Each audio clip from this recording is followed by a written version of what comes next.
And people have actually retrieved their mandates by going to court.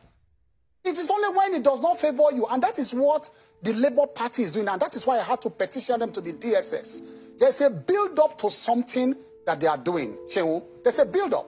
The build-up they are doing is to rile the people up, pump them up, and then turn them against the judiciary, that if your judgment does not go in a particular way. And that is why he has come here yesterday. He came here yesterday to say the constitution comes interpreted. What does that mean? He's telling the judiciary that this thing, I have interpreted it. The people of Nigeria have interpreted it. And if you say anything different, they will come after you. So what? I need to make this point. Yeah. I need to make this point. That is where they're going. And so they are setting up a scene for rebellion. And they are setting up a scene to blackmail the judiciary. And that is why if you go online now, I have alerted the DSS that they have camped some boys in one popular hotel in Abuja. And I will give that information to the DSS, where they have told them every morning to be pumping out,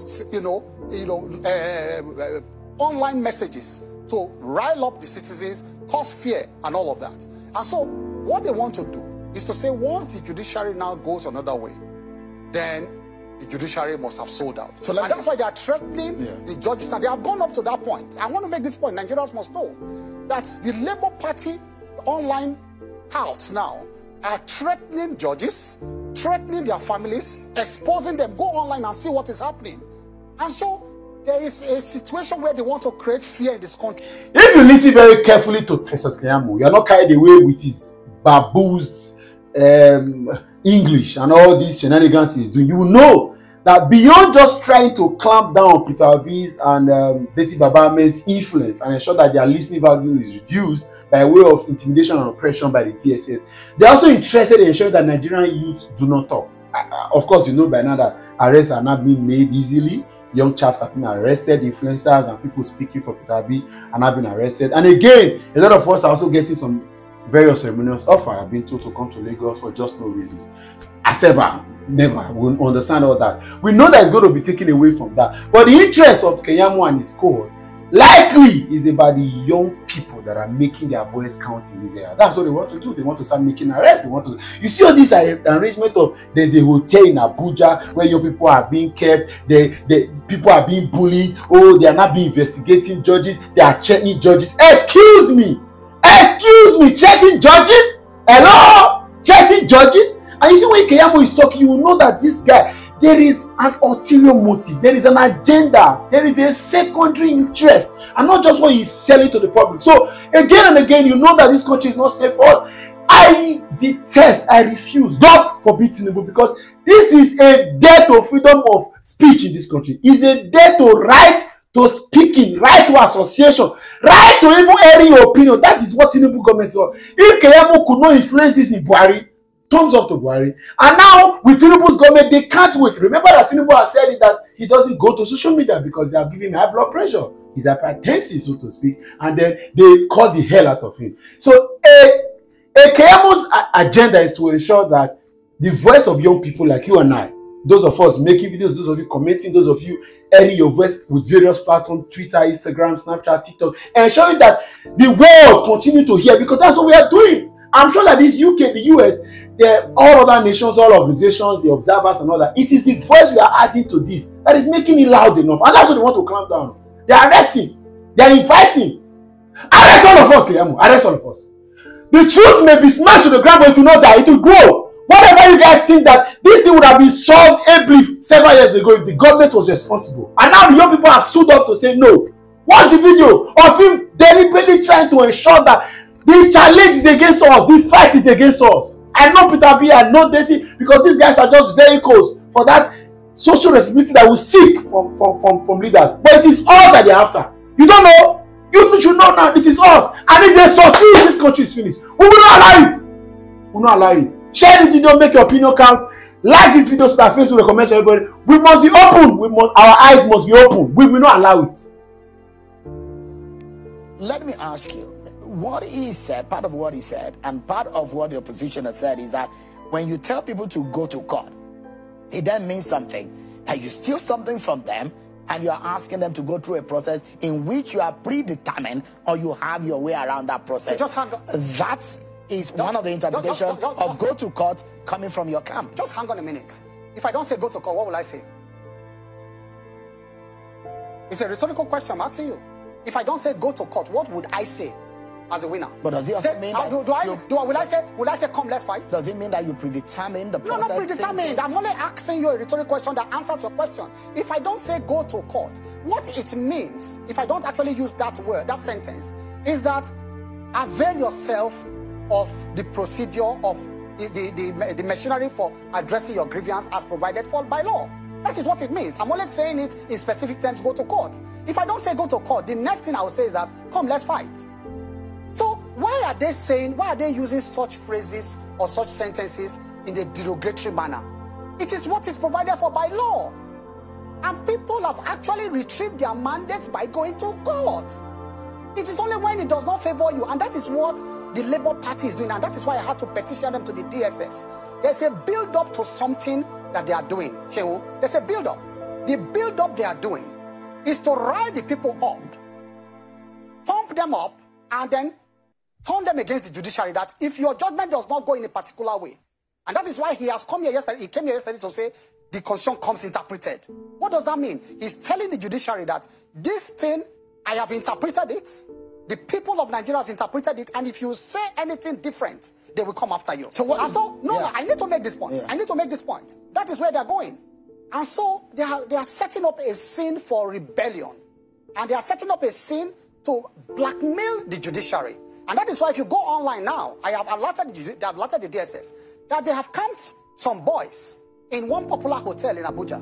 And I will give that information to the DSS, where they have told them every morning to be pumping out,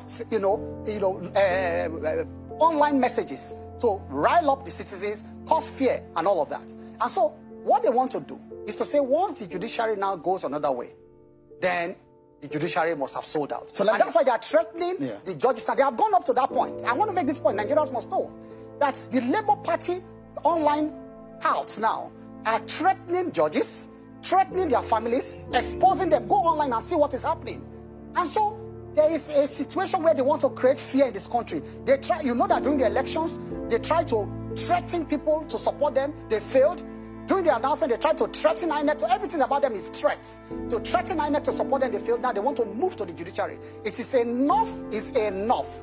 Shehu, we are ready. Let me tell you this. People who voted, the majority are that, who voted for Asiwaju and the APC, they are the silent majority now.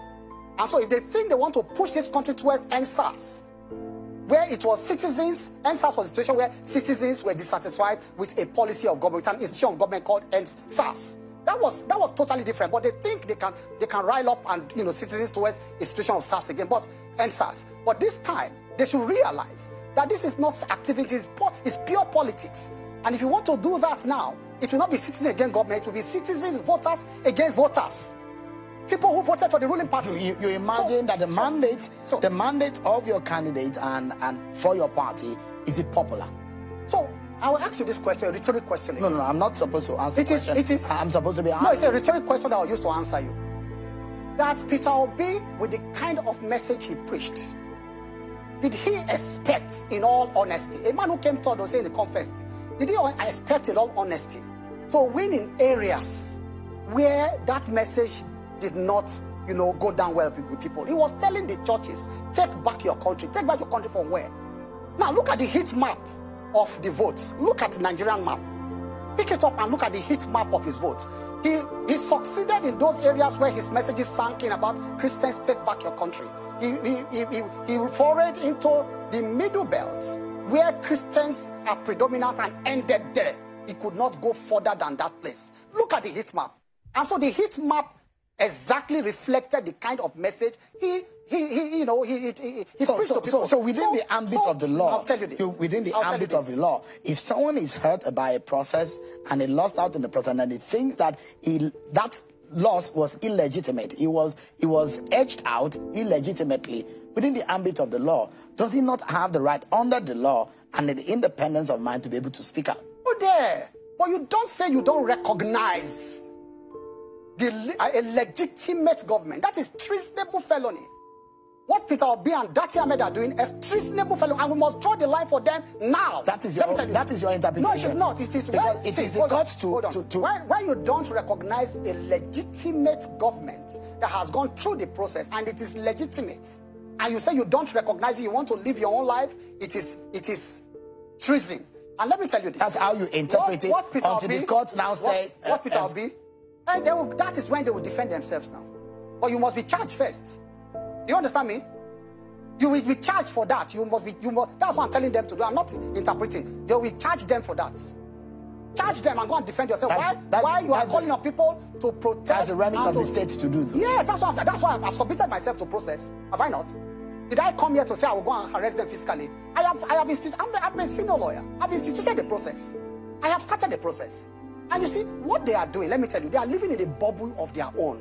Peter Obi, Dati, and his supporters, I'm saying this on air, they are living in their own bubble. They are not hearing the other voices of Nigerians who are saying, we hate your bigotry. We are not buying your message of Christian votes. We are not buying your tribalism. They are not hearing those voices. There are voices in this country. Say, oh, no, hold on. There are voices in this country saying we don't like those messages. But they are not hearing those voices. They are living in a bubble of their own. And they will hear those voices very soon if they continue with this nonsense they are doing. Right. As from now on, it's going to be propaganda against propaganda. Word for word, we will meet them everywhere because Asiwaju has a mandate he will defend. And we're prepared to defend that mandate.